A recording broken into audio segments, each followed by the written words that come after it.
Hello friends, smart 97 channel में आप सबका स्वागत है। दोस्तों, आज का हमारा टॉपिक है क्रांतिकारी दर्शन का प्रतिपादन। जी हाँ, और ये जो है बहुत मोस्ट इम्पोर्टेंट है। भगत सिंह जी ने और उनके साथियों ने इस क्रांतिकारी दर्शन का प्रतिपादन किया था और ये बहुत इंपॉर्टेंट है। लेकिन उससे पहले हम जानेंगे बंगाल में क्रांतिकारी गतिविधियाँ। चलिए शुरुआत करते हैं आज का हमारा टॉपिक। दोस्तों, हमने पिछले वीडियो में देखा था कि जो यूपी में एक होता है क्रांतिकारी गतिविधियां, ठीक है। अब हम इसका जो सेकंड पार्ट है ये है बंगाल में क्रांतिकारी गतिविधियां, इसको देखेंगे, ठीक है। अगर अभी तक हमारे आपने पिछले वीडियो को नहीं देखा है तो आप हमारे पिछले वीडियो को देख लीजिए। इससे आपको आज के वीडियो को समझने में और ज़्यादा आसानी होगा। साथ ही हम इस वीडियो में एक नए ट्रिक जानेंगे और कौन बनेगा करोड़पति वाला एक छोटा सा गेम भी खेलेंगे। तो वीडियो को अंत तक देखिए। तो देखिए, ये होता है बंगाल में क्रांतिकारी गतिविधियाँ।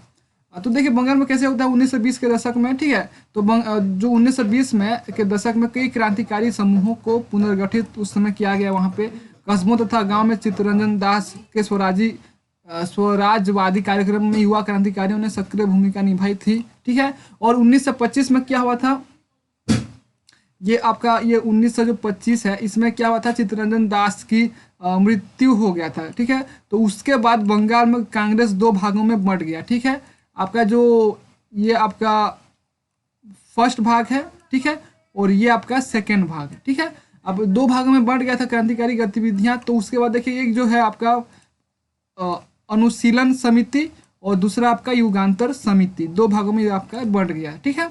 अब देखते हैं जो अनुशीलन समिति है इसका जो नेतृत्व है वो J.M. सेनगुप्ता जी करते हैं। और ये आपका नेतृत्व जो युगांतर समिति है उसका जो नेतृत्व होता है वो सुभाष चंद्र बोस के द्वारा होता है, ठीक है। अब देखिए इन पुनर्गठित क्रांतिकारी समूहों ने कई आतंकवादी गतिविधियां संपन्न की थी, ठीक है। अब देखिए आतंकवादी गतिविधियां, इसको आप वर्तमान आतंकवादी से ना जोड़ें, ठीक है ना। ये देखिए इस उस समय क्या होता था, आतंक मतलब होता है डराना धमकाना और हिंसा के रूप में, ठीक है ना। तो इसको हम क्रांतिकारी गतिविधियां कहेंगे। हालांकि बुक में नोट में आतंकवादी नाम से दिया है, लेकिन आप इसको क्रांतिकारी गतिविधियां कहें तो ज़्यादा अच्छा होगा। क्योंकि देखिए जो हमारे क्रांतिकारी थे वो क्या चाहते थे, वो अंग्रेज़ों को डरा के धमका के और उनको प्रताड़ित करके, यानी उनको उन्हीं की भाषा में सिखा के, उनको ये होते ना ईंट का जवाब पत्थर से देना, ठीक है ना। तो इसी तरह वो ईंट का जवाब पत्थर से देना चाहते थे और उनको उन्हीं की भाषा में भारत माता को आज़ाद दिलाना चाहते थे उनसे, ठीक है। तो इसलिए यहाँ पे आतंकवादी गतिविधियां नाम लिया गया, पर ऐसा नहीं है, ठीक है ना। ये आतंकवादी ना होकर ये आपका क्रांतिकारी है, इसको आप क्रांतिकारी कर लीजिए, ठीक है। ये आपका क्रांतिकारी है, ठीक है। आगे देखते हैं 1924 में क्या होता है, कलकत्ता के बदनाम पुलिस कमिश्नर, एक बहुत ही कुख्यात, ठीक है, पुलिस कमिश्नर अंग्रेज वाला था, उसका नाम था चार्ल्स टेगार्ट कि गोपीनाथ शाह ने, ठीक है ना। हमारे जो गोपीनाथ शाह एक क्रांतिकारी थे, उन्होंने क्या कर दी, चार्ल्स टेगार्ट की हत्या करने का चेष्टा किया। हत्या नहीं किए थे, चेष्टा किए थे, लेकिन पर वो विफल हो जाता है, ठीक है। तो क्या होता है, सरकार ने दमनकारी नीतियाँ अपनाना शुरू कर दिया। अब ऐसा होगा तो सरकार उनके खिलाफ दमनकारी नीति तो अपनाएगी। तो होता ये है कि देखिए ये होता है आपका सरकार ने सुभाष चंद्र बोस को गिरफ्तार कर लिया, ठीक है। और उसके बाद ये आपका गोपीनाथ शाह को भी उन फांसी पे चढ़ा दिया गया। ये हो गया उनका, ठीक है। यानी बहुत दुख की बात है, ठीक है ना। हत्या का प्रयास किया, हत्या भी नहीं हो पाया, लेकिन उनको फांसी हो गया और सुभाष चंद्र बोस जी को गिरफ्तार भी कर लिया गया। आगे देखिए चटगांव शस्त्रागार लूट, इंपॉर्टेंट है, ये उसी समय का है लेकिन बहुत इंपॉर्टेंट। ये होता है अप्रैल 1930 में, ठीक है। ये आपका मोस्ट इंपोर्टेंट अप्रैल 1930 में, ठीक है। तो देखिए सूर्यसेन जो कि एक प्रसिद्ध है, ठीक है ना। सूर्यसेन जी का नाम बहुत ही प्रसिद्ध है। तो जो सूर्यसेन जी थे उन्होंने असहयोग आंदोलन में सक्रिय भूमिका भी निभाई। जो असहयोग आंदोलन है उसमें सक्रिय भूमिका भी निभाई थी और चटगांव के राष्ट्रीय विद्यालय में शिक्षक के रूप में कार्य भी वो कर रहे थे। तो देखिए लोग सूर्यसेन को प्यार से मास्टर दा के नाम से भी पुकारते थे। तो ये आपका इम्पोर्टेंट हो जाता है, ठीक है ना। ये आपका प्री के लिए इम्पोर्टेंट होता है, या एक दिवसीय एग्जाम जो आप देते हो, मास्टर दा के नाम से कौन विख्यात थे, ठीक है। तो ये सूर्यसेन जी थे, ठीक है।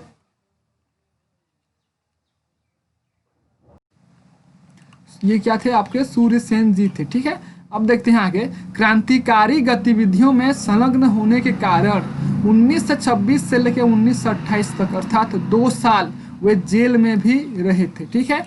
और फिर जेल से रिहा होने पर चटगांव जिला कांग्रेस कमेटी के सचिव भी रहे। और वे कहा करते थे, उनका एक प्रसिद्ध कथन है यहाँ पे, ठीक है, ये आपका जो प्रसिद्ध कथन है, सहृदयता क्रांतिकारी का विशेष गुण है, ठीक है ना। सहृदयता क्रांतिकारी का विशेष गुण है। सूर्य सेन ने सहयोगियों के साथ मिलकर सशस्त्र विद्रोह की योजना बनाई। उन्होंने सोचा कि अगर हम अंग्रेजों के शस्त्र को ही लूट लें, ठीक है ना, तो क्या होगा, अगर हम उनके शस्त्र को लूट लें तो फिर वे निहत्थे हो जाएंगे, फिर उन पे आक्रमण करके उनको हराना आसान होगा। तो इसलिए उन्होंने सशस्त्र यानी कि शस्त्र के साथ उन पे धावा बोलने की योजना बनाई, ठीक है, ताकि ब्रिटिश साम्राज्यवाद को जड़ से उखाड़ फेंका जा सके। विद्रोहियों की कार्यवाही में चटगांव के 2 शस्त्रागारों पर उनको कब्जा भी करना था, ठीक है, और संचार व्यवस्था को नष्ट करना था। देखिए, अगर वे क्या करते, अगर वे शस्त्रागार को लूट लेते और संचार व्यवस्था को ठप कर देते यानी उसको नष्ट कर देते, तो होता ये है कि अब अंग्रेज यहाँ पे हैं और कुछ दूसरे राज्य में हैं, ठीक है, तो अब संचार व्यवस्था जब ठप हो जाएगा तो एक राज्य से दूसरे राज्य संदेश नहीं पहुंचा पाएंगे, और जहाँ पे शस्त्रागार लूट होगा वहाँ के पूरे एरिया को भी अपने कब्जे में ले लेंगे, ठीक है।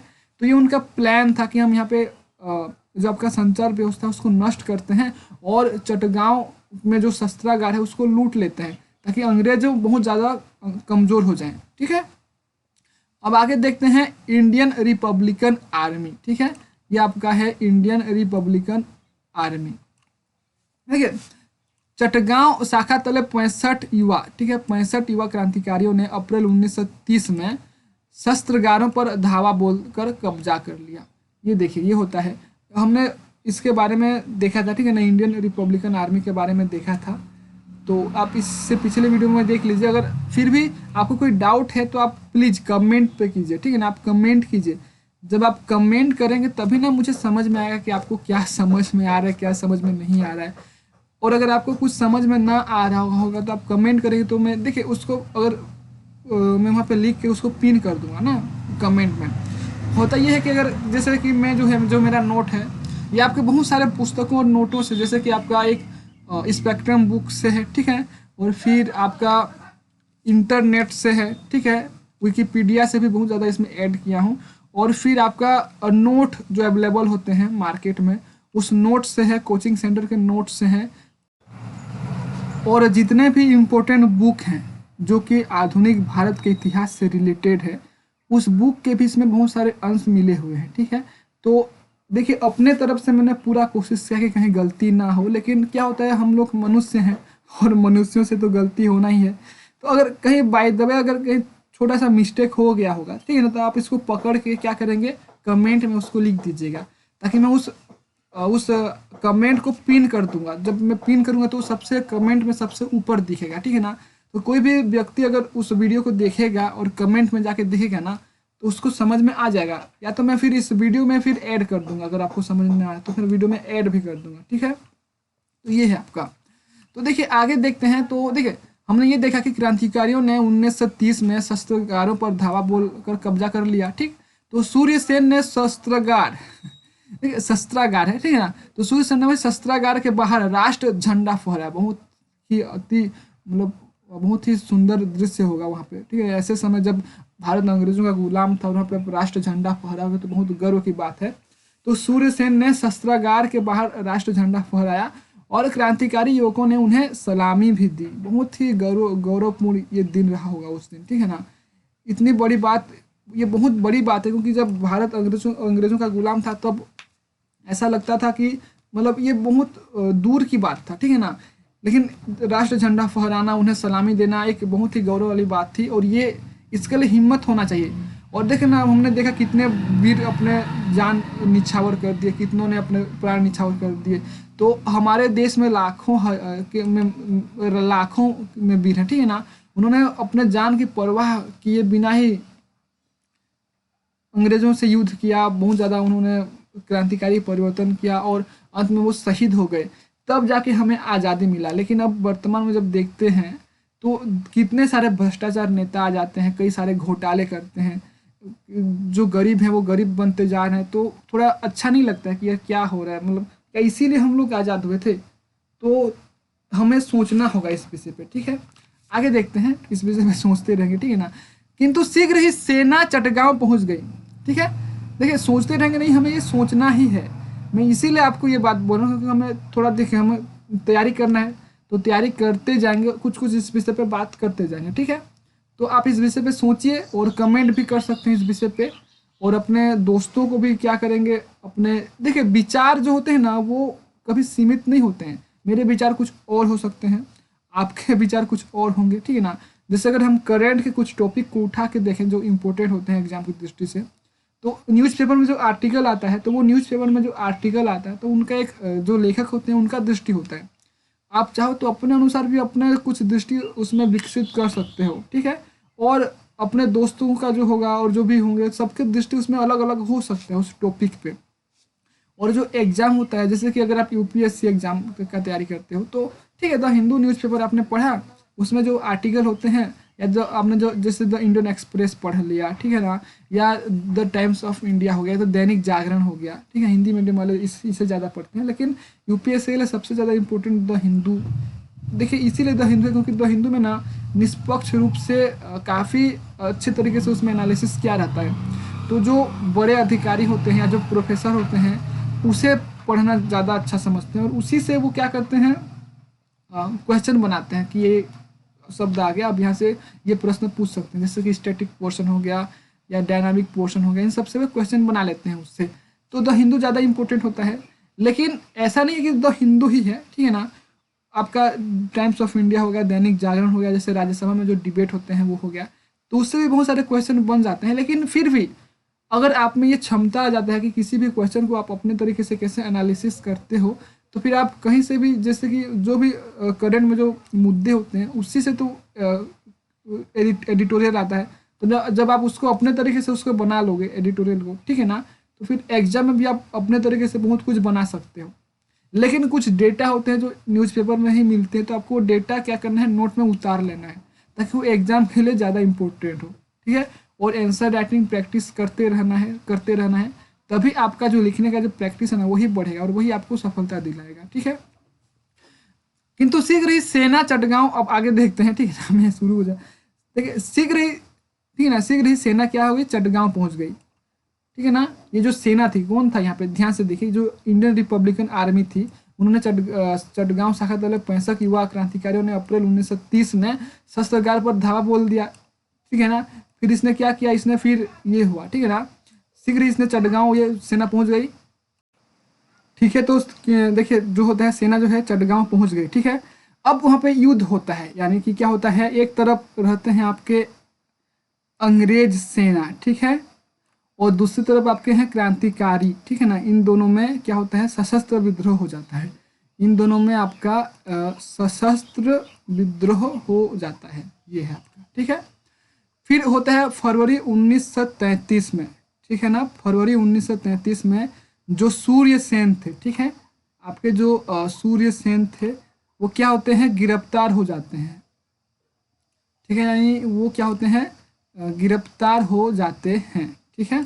फिर जनवरी 1934 में क्या होता है, उनको फांसी हो जाता है और वे शहीद हो जाते हैं। ये सब भारत माता और भारत माता को आज़ादी दिलाने के लिए ही ये सब इन्होंने अपने प्राणों की कुर्बानी दिया। इसकी इन्हीं के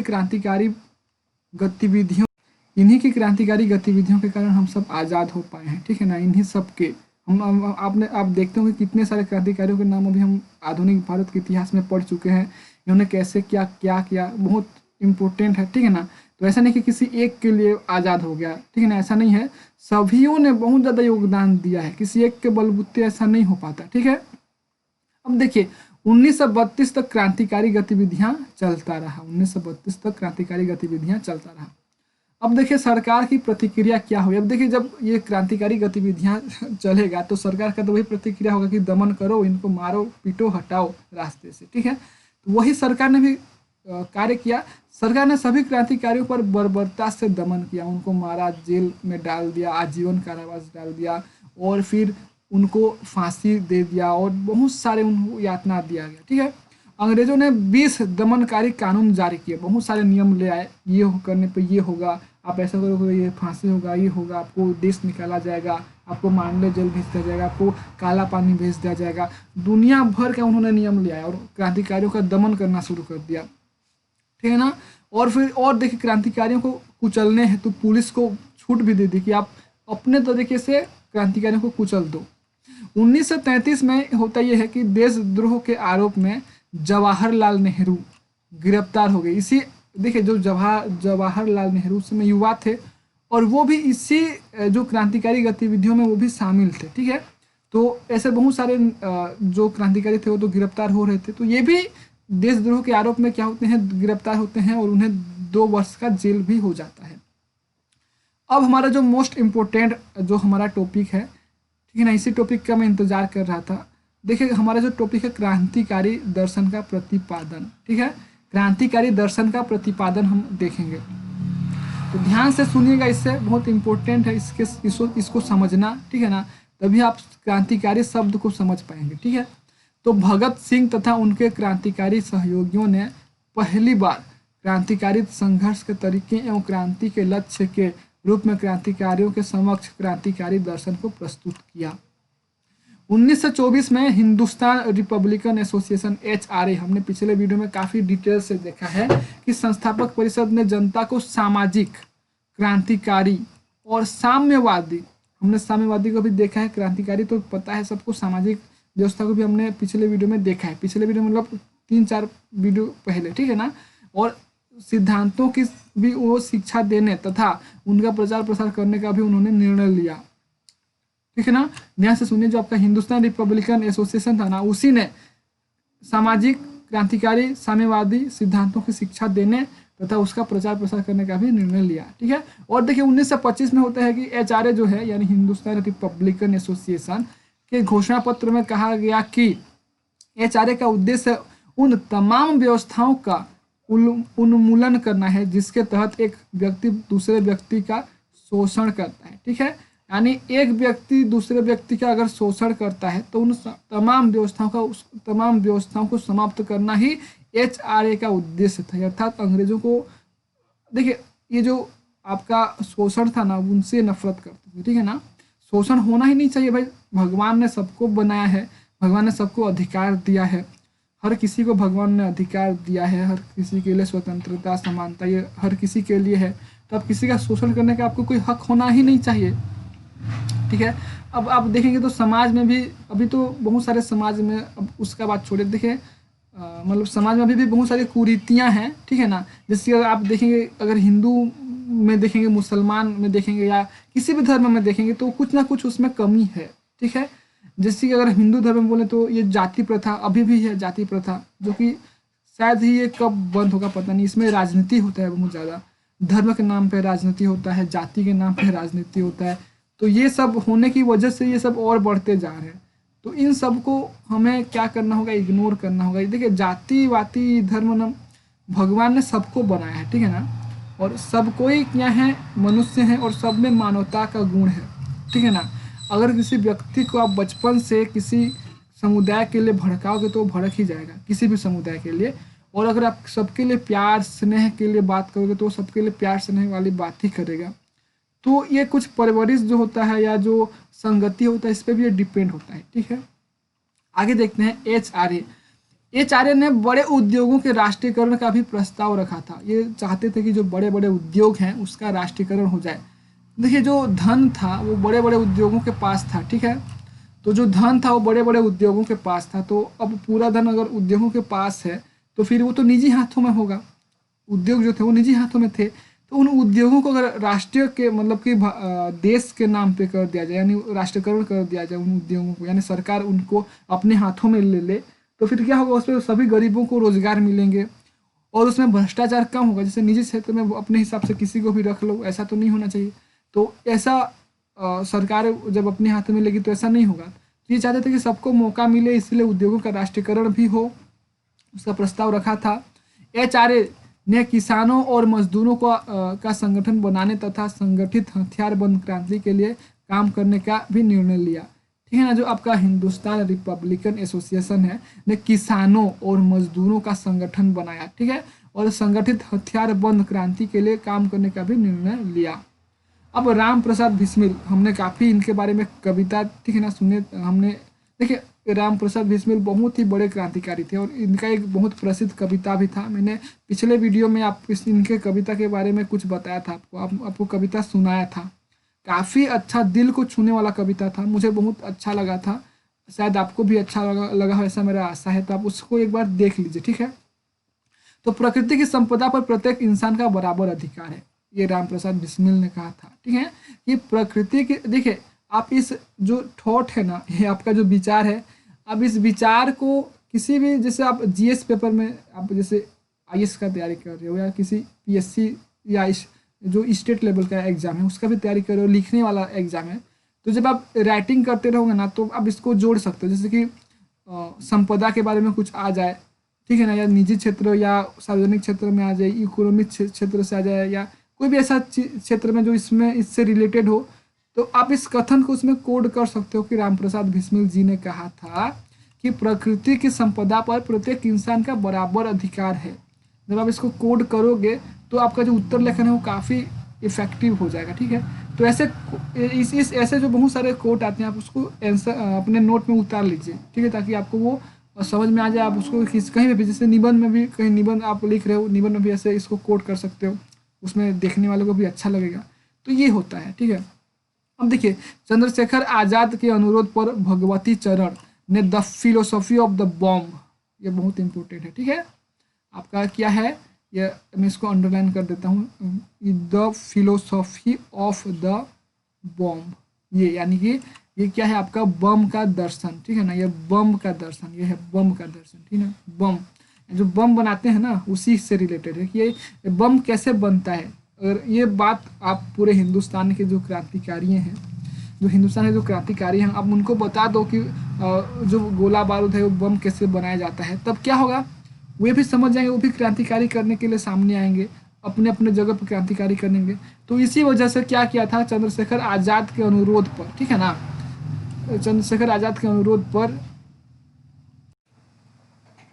ठीक है, उनके अनुरोध पर भगवती चरण ने, ठीक है ना, द फिलोसफी ऑफ द बम, ये इंपॉर्टेंट है, ठीक है ना, ऐसे एग्जाम में पूछ भी लेता है डायरेक्ट क्वेश्चन कि द फिलोसफी ऑफ द बम का रचना किसने किया था, तो भगवती चरण जी ने किया था, वो भी चंद्रशेखर आज़ाद के अनुरोध पे। इससे ये हो गया कि लोगों को ना इस विषय पे बहुत सारा जानकारी मिल गया और फिर लोग अपने आसपास के हिसाब से बम बनाने लगे और अंग्रेजों के खिलाफ उसका इस्तेमाल करने लगे, ठीक है। तो ये काफ़ी अच्छा था। अब देखिए भगत सिंह ने गिरफ्तारी से पहले यह कहा था, जब भगत सिंह गिरफ्तार हुए थे, हमने इनके बारे में काफ़ी डिटेल से देखा है, पिछले वीडियो में काफ़ी डिटेल से देखा है, आपसे अनुरोध करता हूँ कि आप उस वीडियो को एक बार देख लीजिए, ठीक है। तो भगत सिंह ने गिरफ्तारी से पहले यह कहा था कि व्यापक जन आंदोलन ही सफल क्रांति लाने का एकमात्र तरीका है। वे कहते थे कि जो व्यापक जन आंदोलन है, यानी जिसमें जनता द्वारा ही भाग लेना होगा, यानी पूरे जन आंदोलन, यानी पूरे नागरिक उसमें भाग लेंगे, यानी व्यापक रूप से बड़ा होगा, ठीक है ना, बड़ा आंदोलन जो होगा वही जो है सफल क्रांति लाने का एकमात्र तरीका उन्होंने कहा था, ठीक है ना। फिर भगत सिंह ने क्रांति का तात्पर्य भी बताया था, क्रांति का तात्पर्य क्या है, तो जनता के द्वारा जनता के लिए, ठीक, जनता के द्वारा जनता के लिए ही, ये जो है क्रांति का अर्थ यही है कि आपको जनता के द्वारा क्रांति करना है और किसके लिए, जनता के लिए ही करना है क्रांति, यानी जनता के भले के लिए क्रांति करना है, ताकि अंग्रेज हमारे देश को छोड़ के दूर चले जाएं। इसी उद्देश्य से 1926 में पंजाब में भारत नौसेना सभा के गठन के सहयोग प्रदान किया भगत सिंह ने, और इसमें जो भगत सिंह थे वो महामंत्री बने थे, ठीक है ना, महामंत्री के रूप में भगत सिंह थे। और फिर ये जो है लाहौर छात्र संघ का इन्होंने गठन भी किया, ठीक है, तो लाहौर छात्र संघ का भी उन्होंने गठन किया। फिर देखिए जब जन आंदोलन में विश्वास था तो क्रांतिकारी गतिविधियां क्यों की। अब ये सोचने वाली बात है कि हमने देखा ना कि ये व्यापक जन आंदोलन को ही सफल क्रांति लाने का एकमात्र तरीका मानते थे, तो जब ये व्यापक जन आंदोलन को ही सफल क्रांति लाने का एकमात्र तरीका मानते थे, तो फिर इन्होंने जन आंदोलन में विश्वास जब इनको था तो फिर इन्होंने क्रांतिकारी गतिविधियां क्यों किए। इसका क्या कारण था कि उन्होंने क्रांतिकारी गतिविधियां किए, तो ये था क्योंकि वे युवा थे और उनके विचारों में लगातार तीव्र परिवर्तन हो रहे थे। वे कम समय में बड़ी उपलब्धि हासिल करना चाहते थे। ये जनता को क्रांति के लिए प्रेरित करना तथा नए समर्पित कार्यकर्ता बनाना चाहते थे और स्वयं का बलिदान उन्होंने दे दिया इसके लिए। ये राजनीतिक गतिविधियों को तेज करना चाहते थे।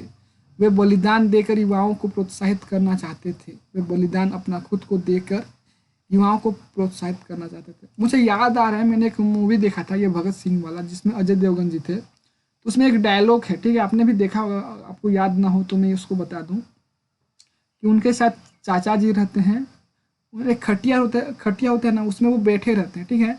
और फिर चाचा जी वहाँ पे साथ में बैठे रहते हैं भगत सिंह के, और भगत सिंह बहुत छोटे रहते हैं उस समय, बहुत छोटे।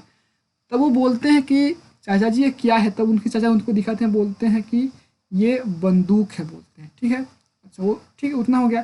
फिर वो जब वो खेत में जाते हैं तो बोलते हैं कि ये क्या है, तो बोलते हैं फसल है, धान है, हम इसको माफ कीजिए गेहूँ है, ठीक है ना, गेहूँ है, हम इसको बो रहे हैं, और इसको बोने के बाद क्या होगा, ये फिर से बहुत सारे आपके गेहूं बन जाएंगे, ऐसा उनका मानना था, उनके चाचा का मानना था, सबका यही मानना था। तो वो बोले कि हाँ, अब अगर हम इसमें गेहूं बोते हैं तो क्या होगा, बहुत सारे गेहूं और बनेंगे उससे, ठीक है उससे। तो ये बात उनके दिमाग में बैठ गया था, ठीक है। तो वे क्या किए थे, एक बार तो उन्होंने बंदूक को ही जमीन में रख दिया था ताकि बहुत सारे बंदूक बन जाए, और ऐसा तो संभव नहीं हो पाएगा, ठीक है, क्योंकि बच्चे थे उस समय, बहुत ही छोटे बच्चे थे। फिर उनके दिमाग में यही माना आया कि देखिए, अगर वे बलिदान देते हैं, यानी अगर वे बलिदान खुद का देते हैं, तो भगत सिंह जैसे लाखों भगत सिंह फिर से जन्म लेंगे और फिर अंग्रेजों का सफाया होगा। तो इसलिए वो बलिदान देना चाहते थे, ठीक है ना, और बलिदान देकर युवाओं को प्रोत्साहित करना चाहते थे। देखिए, बलिदान देकर युवाओं को प्रोत्साहित करना चाहते थे और अपने जैसा बनाना चाहते थे, और वे चाहते थे कि अंग्रेज यहाँ से चले जाए और भारत माँ स्वतंत्र हो जाए। और फिर हमने तो देखा उनका क्या क्या उद्देश्य था, यहाँ पे हमने, और फिर से अगर दिखा दूँ, ठीक है ना, इनका जो उद्देश्य थे यहाँ पे ऊपर आपका है, ठीक है ना। ये देखिए, उनके घोषणा पत्र में कहा था कि तमाम व्यवस्थाओं का उन्मूलन करना था, जिसमें जो शोषण होता है उस व्यवस्था को उन्मूलन करना था, या फिर इन्होंने किसानों और मजदूरों को संगठित करने का प्रयास किया, ठीक है ना, और ऐसे भी बहुत सारे बातें, ठीक है ना, उन्होंने किए थे। अब ये था, अब आगे देखते हैं। वे अंग्रेजों को जड़ से फेंक कर नए भारत की स्थापना करना चाहते थे। जी, इस पे हमने बात किया, ठीक है। अब देखते हैं क्रांति की पुनर्व्याख्या। तो क्रांति की पुनर्व्याख्या देखते हैं। तो देखिए, भगत सिंह और साथियों ने क्रांति को व्यापक ढंग से प्रस्तुत किया था। हमने देखा भी क्रांति के बारे में इन्होंने क्या कहा था।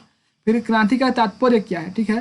तब क्रांति का क्या तात्पर्य है, तो अब अगर क्रांति का तात्पर्य देखें तो ये देखिए आपका हिंसा और क्या बोलते हैं, हिंसा और लड़ाकूपन तो बिल्कुल भी नहीं था क्रांति का अर्थ, ठीक है ना। ये इनके अनुसार कि हिंसा करना या लूटपाट करना या लड़ाकूपन या लड़ना, ये हिंसा यानी हिंसा करना, ये क्रांति का तात्पर्य नहीं था।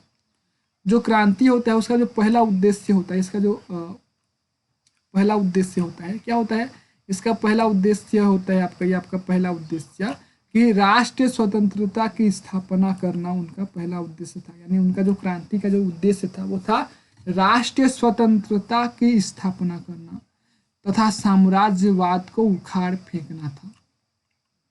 अब हमने पिछले वीडियो में देखा था असेंबली बम कांड, मतलब किस तरह से वो विधानसभा में जाते हैं और उनके सहयोगी बम फेंकते हैं, और बम फेंकने के बाद खुद को समर्पित कर देते हैं, खुद को गिरफ्तारी दे देते हैं, ताकि वो अपने बात संसद, यानी संसद नहीं, आपका न्यायालय के सामने वो उस बात को पूरे भारत देशवासियों के लिए कह सकें। यानी उनका जो बात है वो पूरे दुनिया, यानी अंग्रेज और पूरे देश के वास्ते उनकी बातों को सुन सके।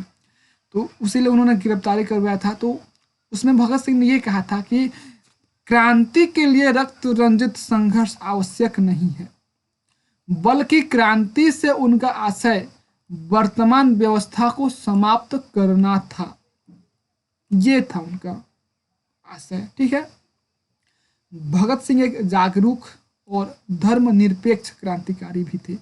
वे भगत सिंह जो थे वो बहुत ही जागरूक थे, वे बहुत ज़्यादा धर्मनिरपेक्ष। यहाँ पे देखिए, एक छोटा सा शब्द है आप, यहाँ पे शब्द तो बहुत छोटा सा है, लेकिन इस पे एक बड़ा सा लेक्चर दिया जा सकता है धर्मनिरपेक्ष पे, ठीक है ना। निरपेक्ष मतलब होता है कि आप जैसे कि निरपेक्ष मान मतलब बिना मान के, ठीक है ना। तो धर्म निरपेक्ष यानी बिना धर्म के। तो ये धर्म, इसका अर्थ है अ, अगर हम भारतीय संविधान में देखेंगे तो आपको जो प्रस्तावना है उसमें धर्म निरपेक्ष ना होकर पंथ निरपेक्ष है। पंथ यानी होता है पूजा पाठ, हर धर्म में पूजा पाठ होता है, तो उसी को पंथ कहा जाता है। तो पंथ निरपेक्ष यानी किसी भी धर्म को सरकार नहीं मानेगी। तो ये जो धर्म है इसका अर्थ भी वही है, इस धर्म का भी अर्थ उसी पंथ से लिया गया है, ठीक है ना। धर्म यानी होता है अपने कार्य को भी धर्म बोलते हैं कि मेरा ये कार्य करना मेरा धर्म था। तो यहाँ पे वो धर्म नहीं है, ठीक है ना, कंफ्यूज मत होइएगा, इसके लिए मैं एक अलग से वीडियो बनाऊंगा, ठीक है ना। धर्म निरपेक्ष और पंथ निरपेक्ष में क्या अंतर है काफ़ी डिटेल से बताऊंगा, लेकिन फिर भी यहाँ पे इतना बता दूं कि धर्म मतलब होता है कि मेरा ये धर्म था कि मुझे ये काम करना चाहिए था, ये मानव धर्म है, तो ये होता है धर्म। और ये होता है पंथ। पंथ मतलब होता है कि जैसे कि पूजा पाठ, हर उसमें एक पंडित होगा या तो मौलाना, क्या क्या बहुत सारे होते हैं, हिंदू में होते हैं, मुसलमान में होते हैं, सभी धर्मों में होते हैं, सिख ईसाई सभी धर्मों में होते हैं, पूजा पाठ सभी धर्मों में होते रहता है। तो वही होता है पंथ। और निरपेक्ष मतलब होता है बिना के, मतलब कि बिना धर्म या बिना पंथ के। तो यहाँ पे जो धर्म निरपेक्ष है, यहाँ पे धर्म निरपेक्ष ना होकर यहाँ पे पंथ निरपेक्ष, यानी कि पंथ यानी कि बिना ये आपका जो पूजा पाठ ये वाला, ठीक है ना। तो भगत सिंह जो एक जागरूक भी थे और धर्म निरपेक्ष क्रांतिकारी भी थे, यानी कि वो कि सभी धर्म को बराबर महत्व देते थे। एक शब्द में अगर कहा जाए तो, यानी एक वाक्य में कहा जाए तो सभी धर्म को वो बराबर मान्यता देते थे। अब देखिए बंगाल में क्रांतिकारी आंदोलनों की जो विशेषता है, हमने अभी हमने क्या देखा, हमने देखा कि बंगाल में क्या क्या थे, ठीक है ना। बंगाल में क्या क्या क्रांतिकारी गतिविधियां हुआ, तो उसके कुछ विशेषता देखते हैं। तो देखो इसमें युवतियों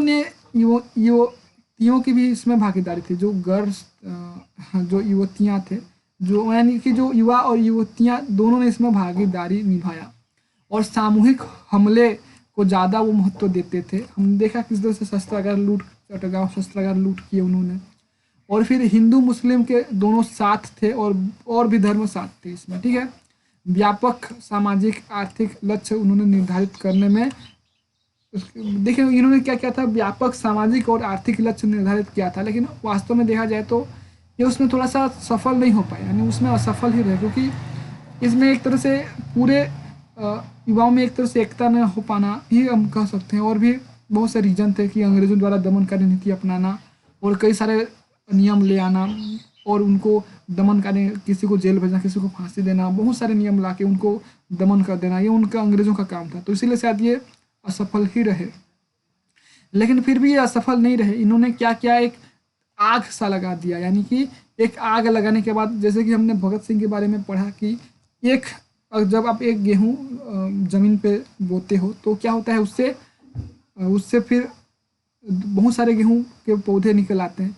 तो इसी तरह वो भी है कि इन्होंने शुरुआत किया तो और बहुत सारे लोगों ने भी इनको फॉलो किया। तो कभी भी कोई भी प्रयास असफल नहीं होता है।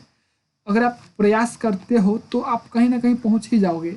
और यकीन मानिए आप कहीं भी पहुंचो, अगर आप प्रयास करते हो आप कहीं भी पहुंचो, तो आप दूसरे जब आप पीछे देखोगे ना, तो आपके जो दोस्त होंगे जो आपको रोकेंगे कि यार ये बहुत जैसे कि बोलेंगे, एक उदाहरण दूँ, जैसे कि यूपीएससी एग्जाम हो गया, ठीक है ना, आईएएस का तैयारी करना है।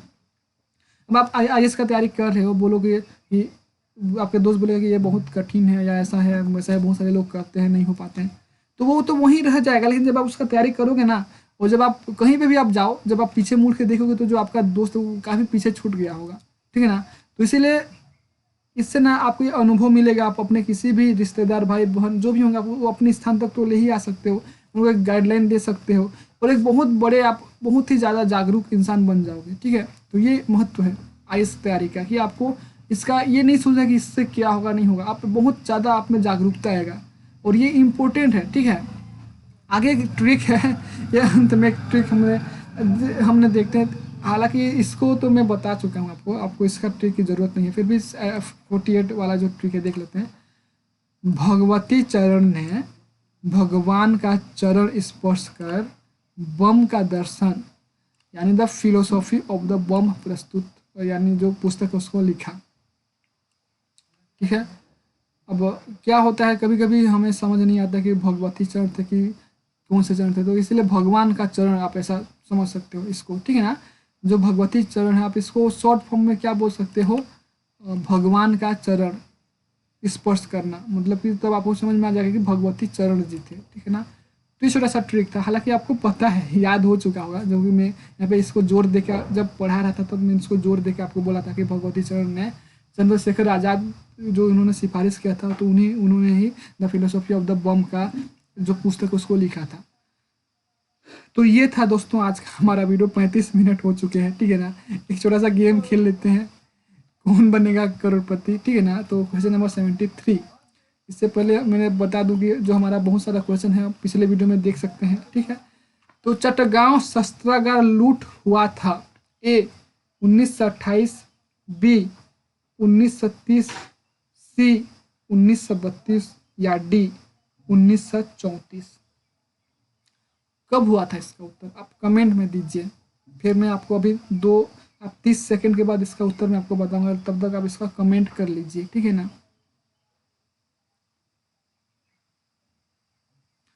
तो दोस्तों आशा करता हूँ कि आपने इसका सही उत्तर दिया होगा। जो इसका सही उत्तर है वो है बी 1930 में हुआ था, ठीक है ना। ये आपका सही उत्तर है, ठीक, आपका सही उत्तर है। 1 मिनट, इसको मैं अच्छे से कर दूं तो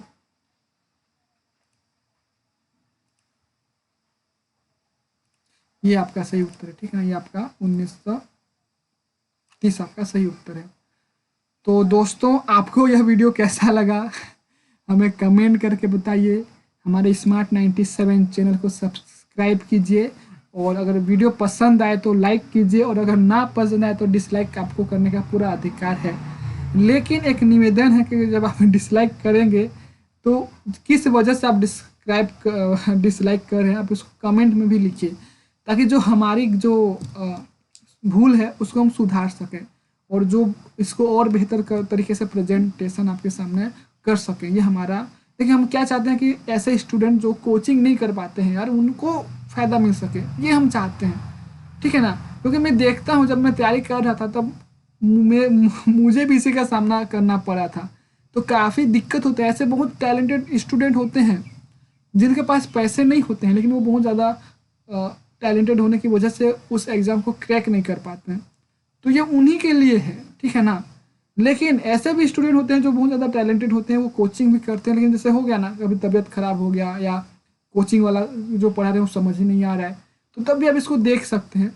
और इसीलिए मैं कहता हूँ आप इसको अपने दोस्तों को शेयर कीजिए, क्योंकि जब आप इसको अपने दोस्तों को शेयर करेंगे तो क्या होगा, वीडियो में व्यूज बढ़ेंगे यार। तो व्यूज बढ़ेंगे तो हमें सपोर्ट मिलेगा ना, हमें अच्छा लगेगा, हम मोटिवेट हो जाएंगे और बहुत सारे वीडियो को अपलोड करना। देखिए वीडियो बहुत सारा बन चुका है, लेकिन अपलोड तब करेंगे ना जब हमें सपोर्ट मिलेगा, क्योंकि देखने वाले भी तो होने चाहिए ना। अगर आप इसको देखेंगे, अपने से दोस्तों को शेयर करेंगे, तो उनको फ़ायदा मिलेगा और हमें भी मोटिवेट मिलेगा, क्योंकि हम चाहते हैं कि गरीबों के लिए कुछ हो, ठीक है। क्योंकि आप लाखों रुपया दे के कोचिंग करने जाओगे, फिर मज़ा नहीं आता यार, ठीक है ना। अगर वहाँ पे अच्छा पढ़ाई ना हो, समझ ना आए, तो फिर मज़ा नहीं आता है, सिलेक्शन ना हो तो फिर मज़ा नहीं आता है, ठीक है। लेकिन तो इसीलिए मैं चाहता हूँ कि हर किसी को अवेलेबल हो, घर बैठे हर किसी को अवेलेबल हो। यहाँ पे अभी क्या होता है, बहुत सारा डिमांड होता है कि यार आप कैसे चला रहे हो यूट्यूब में अपना वीडियो, हर कोई पेड प्रमोशन कर दिए, यूट्यूब में भी जाओगे तो आपको पेड करना पड़ेगा, तब आपको वीडियो दिखेगा। लेकिन मैं आपसे वादा करता हूँ दोस्तों, मैं विकास कुमार सिंह आपसे वादा करता हूँ कि मैं कभी भी अपने चैनल पे पेड प्रमोशन नहीं करूँगा, ठीक है ना। मेरे जितने भी वीडियो होंगे वो हमेशा फ्री होंगे, आप सबके लिए होंगे, वो फ्री होंगे, ठीक है ना। ये मेरा आपसे वादा है, ठीक है। तो मिलते हैं अगले वीडियो में, तब तक के लिए बाय।